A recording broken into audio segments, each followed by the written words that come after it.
Was this some kind of audio diary? I see.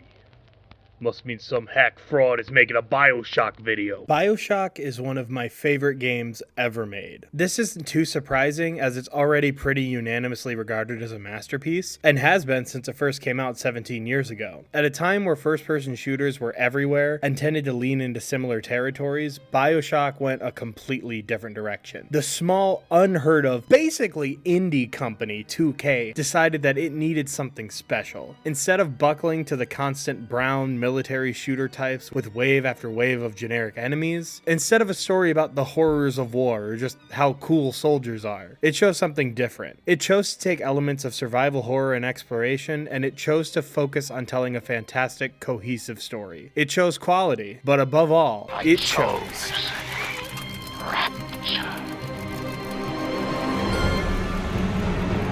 Bioshock's setting is still to this day one of the most iconic in all of gaming. I think eventually gamers may forget names like Tenenbaum, Sander Cohen, or hell, even Andrew Ryan, but no one will ever forget Rapture, or the iconic images of the Big Daddy guarding a little sister. Bioshock, at least the original game, is Rapture. Yes, its gameplay is great and the story is absolutely captivating, but none of that would be as impactful without the city itself. And what's amazing about it is that we never get to experience it when it was actually functioning. We don't get flashbacks, nor does the main story go super in-depth about what it used to be. The audio diaries give you a lot of that info, but most aren't required for the actual story. And hell, I don't think that any that actually expand on what Rapture used to be are required. And yet, Rapture is fully laid out before you. Sure, we may wonder how exactly everything looked or worked, but for the most part, we get the picture. Whether it's through those audio diaries or just by looking around, seeing where certain bodies are, seeing how splicers act, and what became of the city itself, it's one of the most captivating and beloved settings in all of video games. And obviously, that's what I'm here to ramble on about today. The point of this video is to analyze Rapture, not necessarily by what it used to be or what it is now, but by what defines it, why it fell apart, and why in this scenario, with who was building it and why it was being built, it could never have succeeded. What happened to Rapture is sad and depressing. Not just to see a marvel of ingenuity left to rot due to the evils that infested it, but to see the population of Rapture, a group of people who wanted to explore their creativity or just live a better life, get dragged down with it, losing their minds, becoming splicers, or just dying outright. And the things that define it are both the reason it exists and the reasons it went to ruin. Now, I could list each and every citizen, each different business, plasmid, etc., as you could argue all of those had a hand in it. However, I'm going to be sticking to 4, and kind of order it from most obvious to least, but I feel in this context, these could probably be ordered however you want and still work. And just to clarify, this will only be focusing on Bioshock 1. I love the other 2 games, and hell, I could do a video just like this one on both of them. But for now, I'm going to be keeping with what we were given in the first game. Oh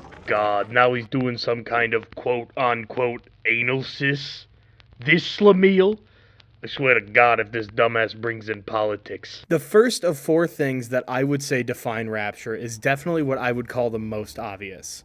Capitalism. God damn it. Rapture is built on a foundational belief that no matter what, the self comes first. Your success, your work, your reward. Those should be what matter most out of everything. This being the main belief means that Rapture is primarily centered around capitalistic ideals. I mean, to be fair, it's not subtle. Most of what comes out of Ryan's mouth is about the free market governing itself. He hates stealing because that's the fruit of someone else's labor. He hates governments as they create regulations that keep businesses from acting freely of their own accord. And he hates any sort of debate over whether or not the system will work. Rapture isn't built on a government in which capitalism is the primary economic system. It's built with capitalism as the governing system. The Great Chain, as it's called. The idea being each worker makes up a link on a chain that pulls humanity forward. The issue is that's not really how things work. Even with regulations, that's not how things work. And Rapture has the same issues modern capitalism tends to, only much worse and much faster. See, the idea of absolute freedom for businesses sounds pretty great. The issue is, not only does Rapture refuse any regulations of government, it refuses regulations of morals. This is why people like Dr. Suchong can go absolutely nuts torturing people. It's his craft. Why should anyone stop him? Why stop Steinman from mutilating people? It's his craft to improve upon people's physical looks, and if there's a market for it, he should be allowed to keep doing it. After all, why train your whole life to be told, you can't do that, or you can't go that far? It's this insane lack of any sort of person telling you no that created the Atom trade. It's what created Little Sisters, and it's what eventually would drive just about everyone in Rapture completely insane. Not only that, but with no regulations, no attempts to patch holes, Rapture's capitalism speedruns itself into the worst case scenario. While capitalism is meant to create competition, and no one company is supposed to be holding too much power, that's not really how it works. Companies don't like competition, and they do everything they can to take out everyone else. We see it now just in the media system. There's only around 4 or 5 major corporations that actually run most of the media we watch and play. But in Rapture, instead of someone even trying to stop something like this from happening, it's encouraged. Ryan even says, if you don't like what someone is doing, you have to offer a better product, but that's not really how anything can work with no guidelines down here. I'm not trying to make a strict political statement. All that I'm saying is without morals or laws,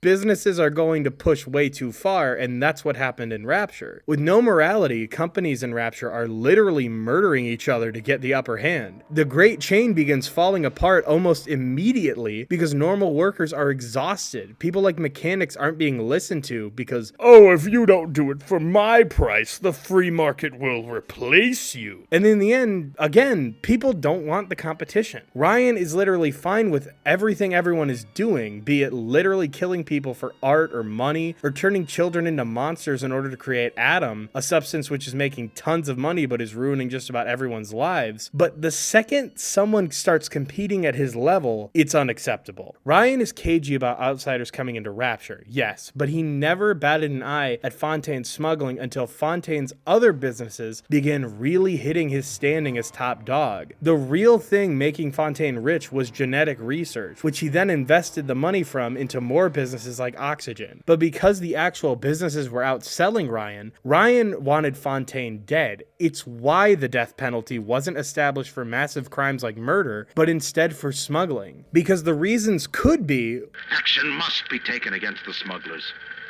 Any contact with the surface exposes Rapture to the very parasites we fled from. When realistically, it's because Ryan didn't care about the Great Chain if he wasn't the one pulling it. I'm not saying that anything Fontaine did was good, but what I am saying is most of the things that made him compete with Ryan were in Rapture's rulebook, or lack thereof. And hell, you may think I should have had this be one of the things that defines Rapture, but I think things like Atom and plasmids are just consequences of the insane regulation-free capitalistic endeavor. Trying out genetic mutations on random people is scary, but then basically selling those mutations on the market is another thing. Plasmids can do cool things, like making people who are crippled walk again, burn victims healing completely, and broken bones reforming instantly. Those things are incredible. Plus, you know, the ones that give you superpowers and bees are also pretty cool. These would be an insane commodity. However, because of how Rapture works, they kept focusing on whether or not they could, when they never stopped to think if they should. Atom has the most cartoonishly terrible side effects. It mutilates you, courses through all of your veins, rewriting every line of genetic code over and over. It's basically a cancer that if you don't add more of to your body, it will ruin you. It's drugs meets potato chips meets literally the stuff that makes your body work. But instead of regulating it, making it for the worst case scenarios of disease and disability, it's sold in vending machines. Available to all, free for anyone to ruin themselves with, to the point where in Rapture, if you aren't spliced, you're not getting anywhere. Ryan's reaction to Fontaine getting people hooked on it is to do it himself, selling even more of it instead of trying to stop it. It's this lack of morality or regulation that creates the logical endpoint of the Little Sisters. Little Sisters are the physical manifestation of the rot that encompasses Rapture. Atom is in too short of a supply, so just incubate the slugs that create it inside literal children. And hey, is the Atom they're creating coming out too slow? That's fine, harvest the slug. Sure, it kills the kid, but you're swimming in Atom now. Not to mention the brainwashing needed for both them and the big daddies to constantly be moving around harvesting Atom from the countless junkies who've lost their lives to it. Lawless capitalism created a system where children were turned into Atom factories, and random prisoners have their skin grafted into diving suits to mindlessly guard them. But those who caused this to happen don't need to take the blame or even recognize its evils, because hey, it's the market market demanding it, not us. Ryan even says as much. Yes,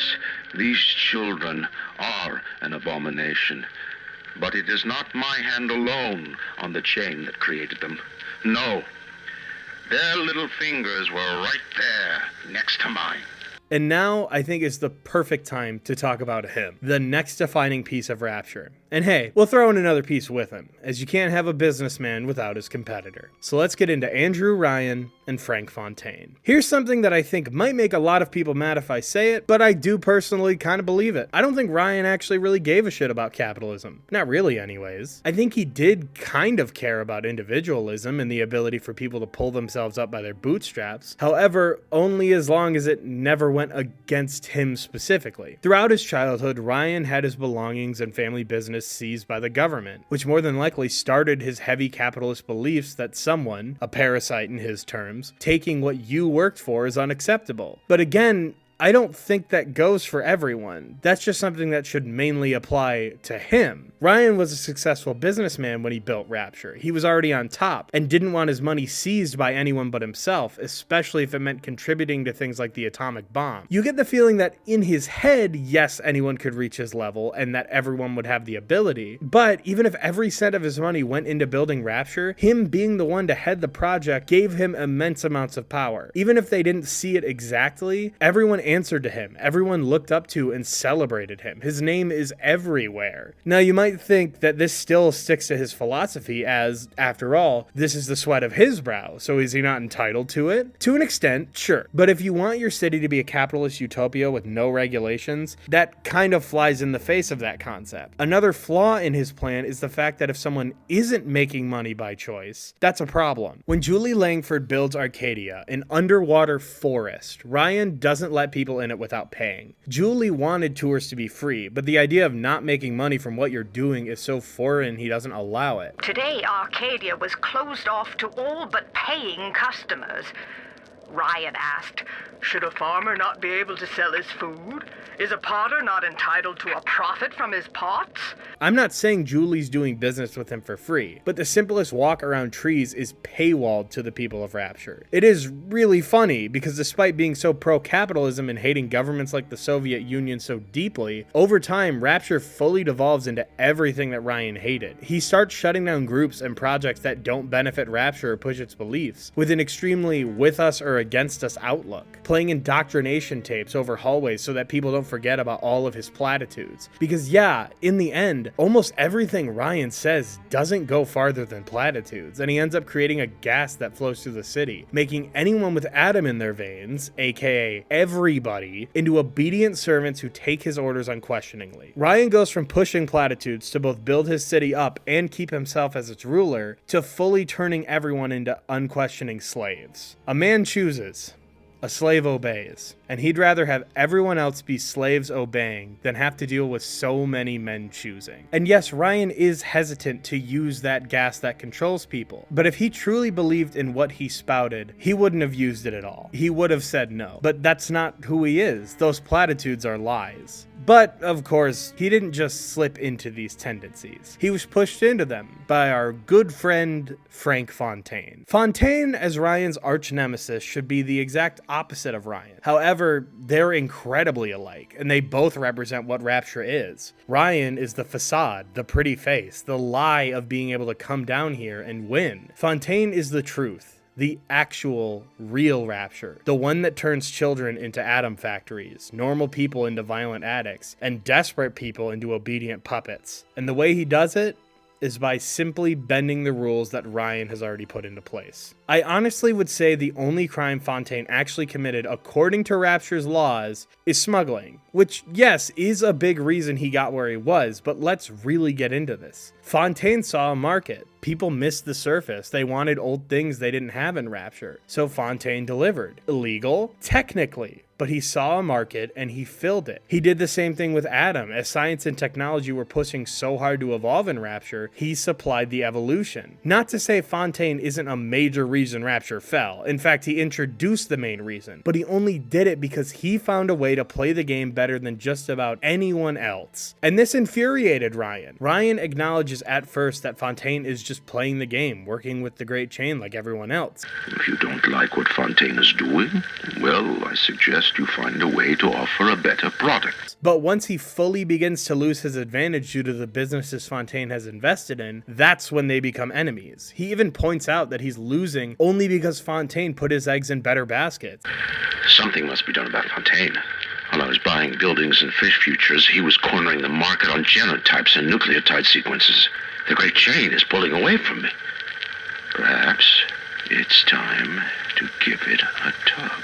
But instead of letting the chain be the foundation Rapture is built upon, he decides that he needs to be the one in control of it. This causes him to create the death penalty for smugglers only. However, Fontaine responds to it in kind. He was taking advantage of the systems Ryan installed, but now that Ryan refuses to play by his own rules and tried to have Fontaine murdered, he goes full guns blazing at war with Ryan, supplying Adam to those who will help him. Fontaine once again gets an advantage because despite Ryan playing a new game, Fontaine already had the chessboard set up for it. Ryan then just stops pretending any of this is a capitalist utopia and becomes a full dictator. No matter if Fontaine lived or actually died, Ryan lost. Even if Ryan did give back the power he took over, which he wouldn't and never did, he still proved that the way he thought his society would run failed. It's shown just how much of a mess the whole ideology was, and the fact that despite being a weapon-dealing, child-trafficking villain, if they killed Fontaine, they planned to literally let his businesses keep running, free market and all. Obviously, that didn't end up happening, because at this point, Ryan had fully taken over Rapture and took the businesses for himself, but the fact that that was even a thought is hilarious. Fontaine defines Rapture because he fully understands it. He knows how to take it down, how to lift it up, and how to take it over. He's the actual businessman of Rapture, not the one Ryan envisioned, but the one that would realistically exist. Ryan ignores the poor and the destitute because he's at the top. He's won capitalism, and the only other people he needs to give a shit about are the ones who are already at the top with him. Meanwhile, Fontaine takes advantage of both the people at the bottom and the ones at the top. The people feel ignored by Ryan and that they were lied to, and all that Fontaine needs to do to take over Rapture is make money and get those people on his side. That's why Ryan never stood a chance. He wanted to pretend Rapture was what he advertised it as, while Fontaine tells everyone the truth, which is what brings Rapture to war and what ends up destroying it. And even when Fontaine faked his death, he came back doing exactly what he always did, pretending to be a helping hand against Ryan, except now instead of pushing for the poor to rise up and working as a businessman, he's a revolutionary trying to take down Ryan. And Ryan just sees Atlas as a pathetic ant to be squashed. I think Jack, the main character's place in all this, works perfectly for both characters too. We see Ryan has become a full-blown dictator. Instead of trying to rebuild Rapture, he's kept control over the citizens and has basically sat on his thumbs doing nothing. And when he finally realizes what Jack is, he gets his last laugh, not being killed by an individual man, but someone just following orders. But honestly, I don't see his death as him getting one up on the player. I don't see it as him actually winning in the end. I just kind of see it as pathetic. Yes, a man chooses, a slave obeys. But if that's the case, there's nobody left in Rapture but slaves. People are either mind-controlled or so hopped up on Adam that they don't have a mind of their own anymore. Yeah, cool, he died as a man choosing to a slave obeying, but the only other option was to die anyways. He lost the second he tried to hang Fontaine, because instead of realizing that the way Rapture was running was going to be the end of him, he circled his wagons, just like Fontaine knew he would. Actually, if you think about it, if a man chooses and a slave obeys, then I guess there are only two men left in Ryan's eyes, him and Atlas, who's of course Fontaine. Two men left to define a city full of nothing but slaves. And after this, Fontaine doesn't have much left either. He wants to be Rapture's king, but that just means doing whatever he wants and damning the consequences. When he realizes that he's not going to win, he just plans to flood the city and be done. An end just as pathetic as Ryan's, as both men use their system to gain immense power. But in the end, there was really nobody left to herald that power over. The only actual winner here is Jack. For the first time, he's himself. Fontaine and Ryan define Rapture because they're the ones who built it and they're the ones who destroyed it. They are everything that Rapture stands for. Not just Ryan, but Fontaine as well. Fontaine was the only person who could push through Ryan's platitudes to see him for what he was, a man hungry for power using his words to get it, and decided that he would do the same thing. Rapture fell because Ryan couldn't stick to the standards he built Rapture on, because acknowledging that the way it worked was broken was impossible for him. While for Fontaine, the fact that it was broken was all that mattered, and what they both took advantage of was the thing that I think defined Rapture the most: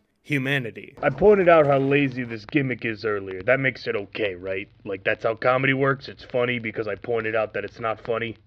Rapture is humanity made manifest. It is the ego and hubris of mankind, and hell, it's even in the name. As a lot of people know, the rapture is the end of the world in Christian beliefs, when Christians are taken to heaven and sinners suffer on earth for 7 years before the earth is destroyed. To call the city where man is untethered by morals, belief system, or laws, rapture, is the most blatant symbolism you can get. Humanity was done looking up to anybody or anything other than themselves, so instead of waiting for it, they brought the rapture. Steinman was driven insane thinking he saw a goddess, but if we're being honest, that goddess was just a physical manifestation of himself, and he followed it to the extreme of just mutilating people as he saw fit. Cohen saw other artists as without vision and himself as the only one worthy of creating anything called art. Even people like Langford, who aren't evil, aim to basically control nature by their own hands. And then of course there are people like Tenenbaum. Tenenbaum is on the side of good when you meet her, but what she was beforehand is the exact type of person Rapture wants. Someone willing to turn children into hosts for a parasite in order to push humanity forward. Because the only person worthy to make the decision of who is worthy to rise above what they are and who's stuck paying the bill is her. And of course, above all of them are Ryan and Fontaine, both believing themselves to be above all others. Gods, kings,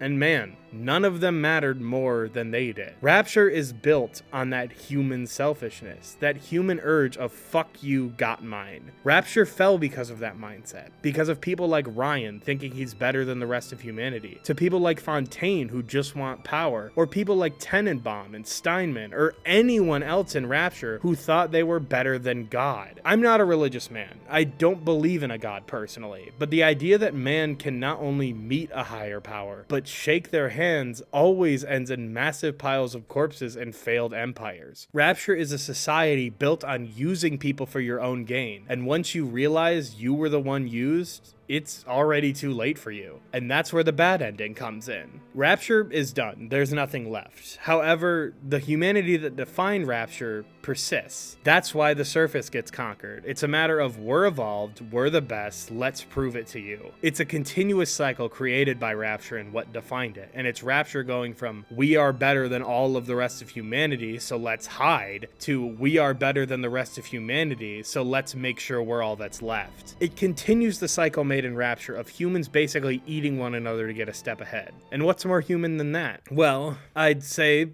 the other half of humanity that I've neglected to mention. Humanity is selfish, it's hateful, it's jealous, but it's also kind and compassionate. None of that is really left in Rapture anymore, unfortunately. Even people like Tenenbaum, who believe in doing the right thing, have done so much harm that they can't see anything positive about themselves anymore. That's where Jack and the good ending come in. Jack is an outlier. He's a piece that doesn't fit. Despite literally being born from Adam and a genetic freak like everyone else in Rapture, Rapture doesn't define him, nor does he have to define it. By saving the little sisters, he takes the one thing left that is good in Rapture and purifies it. But again, Rapture is still humanity at its darkest, which is why they can't stay. There's nothing in Rapture to rebuild. It was already built on a foundation that never worked to begin with. And that's why this ending is so fulfilling, and it's why Jack takes the girls out of Rapture. They never had a choice in life, and they acted on a pawn in other people's games, just like Jack. But just like Jack, that doesn't define them as people. They grow up, they start families, they exist happily, and unlike someone like Ryan or Fontaine, Jack passes away surrounded by those he impacted positively. He created a better future for himself and others by leaving Rapture and what it represented behind. He ignored his ego, his selfishness, and he raised others up. Instead of taking everything for himself, he reached out a hand in love and created something better for all of the people he was around. And what's more human than that? Wow. This guy Really did just go on for an eternity about bullshit, didn't he? Well, at least he got to everything. Wait a minute, he didn't even mention Would You Kindly. Even if it didn't fit in the essay, doesn't he know how these Bioshock videos are supposed to work? You did this joke, but you didn't reference Would You Kindly. Now, the title of this video, obviously, is Why We Love Rapture. And in truth, maybe I didn't explain exactly why everyone loves Rapture, but all of this is why I personally love Rapture. It's a world so overwhelmed with stories to tell, and yet the one we take part in takes place after all the most interesting stuff has happened. For most other games, that'd be pretty infuriating, but here, instead of just telling us what happened, it also shows. We can put together very easily all the little details and little hints we get about what exactly happened, who caused it, etc. Plenty is told, but just as much is experienced through gameplay. We don't need to exist in Rapture during its prime, because what we're actually exploring is what Rapture always was. Now it's just at its most obvious. I tend to hate when a game or movie fully explains their magic. I like thinking in my own head the backstory or subtext for certain things. And because of that, you'd think I wouldn't adore Rapture like I do. After all, by the time you leave it, the majority of the questions are answered.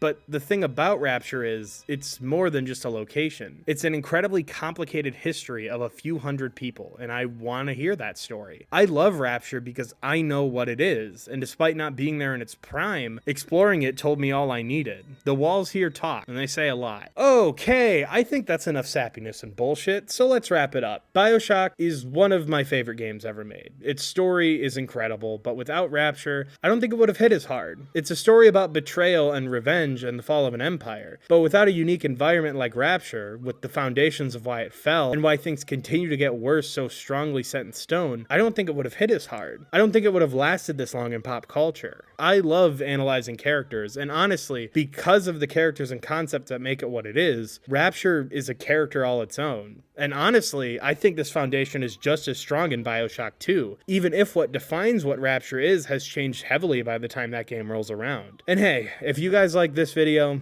maybe I'll get into that. But this video is already way too long, and looking back, it kind of sucks actually, so I'm never coming back.